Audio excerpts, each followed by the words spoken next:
Comment bouturer un rosier? Tout d'abord, qu'est-ce qu'une bouture? Une bouture, ça permet de reproduire une plante à l'identique. La bouture des rosiers se pratique de la fin d'été jusqu'au mois d'octobre. Pour réaliser ces boutures, il nous faut un petit peu de matériel, mais c'est très simple. C'est des choses que vous avez forcément chez vous. Il nous faut 2-3 pots, un petit peu d'hormones de bouturage, ça c'est important, des étiquettes. Si vous n'en avez pas, vous écrirez le nom du rosier sur le pot. Le sécateur pour aller chercher bien sûr les boutures au jardin, et puis un terreau spécial semis et boutures où vous utilisez un terreau normal que vous allégez avec du sable. Ici j'ai pris de la vermiculite, ça va permettre de l'alléger et de capter un petit peu l'eau. Pour choisir une belle bouture ici sur un rosier buisson, mais c'est valable aussi pour les arbustes et les grimpants, je vais choisir une tige de l'année, une belle tige de l'année qui a fleuri, bien droite et sans maladie. Je la coupe volontairement un peu plus longue de ce dont j'ai besoin, parce qu'il va falloir que je prenne à peu près 15 à 20 cm du centre de cette tige. On va couper le bas juste en dessous d'une feuille. Et puis je vais compter 1, 2, 3, 4 feuilles et je vais couper juste au-dessus. Voilà notre tige. On va maintenant débarrasser cette future bouture des feuilles.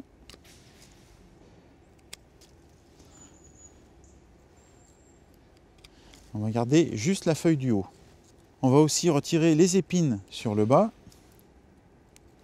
Ça va provoquer des petites blessures et ça va permettre à la plante d'émettre des racines à ce niveau-là.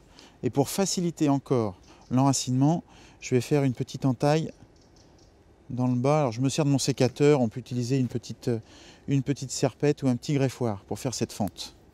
Ensuite, on va aller plonger nos boutures dans l'eau pendant un petit moment. Quand on élimine les feuilles, on fait attention de ne pas abîmer les bourgeons qui sont prêts à apparaître à l'aisselle des feuilles. Pendant que mes boutures trempent, je vais préparer mon terreau et mes petits pots.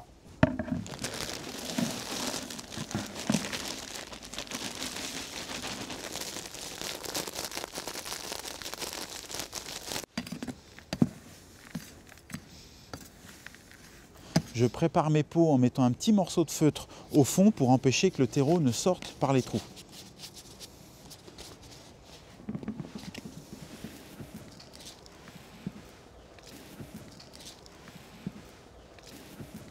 On tasse un peu, mais pas trop. Il faut que les racines puissent se développer facilement.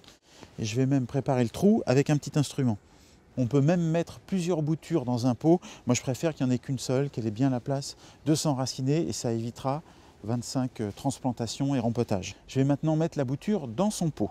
Pour faciliter son enracinement encore, je vais la plonger soit dans de l'hormone de bouturage, soit dans du stimulateur racinaire.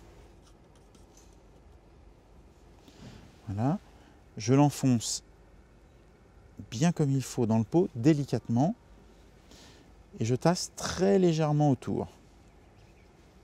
Ensuite, je vais bien arroser. Il faut que la bouture ait beaucoup d'humidité pour pouvoir s'enraciner.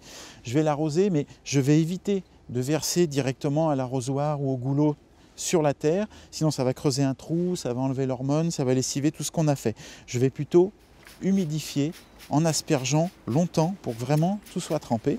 Et puis je vais la placer au chaud. Il faut au minimum 15 degrés pour qu'elle s'enracine bien, l'idéal étant même au moins 20 degrés.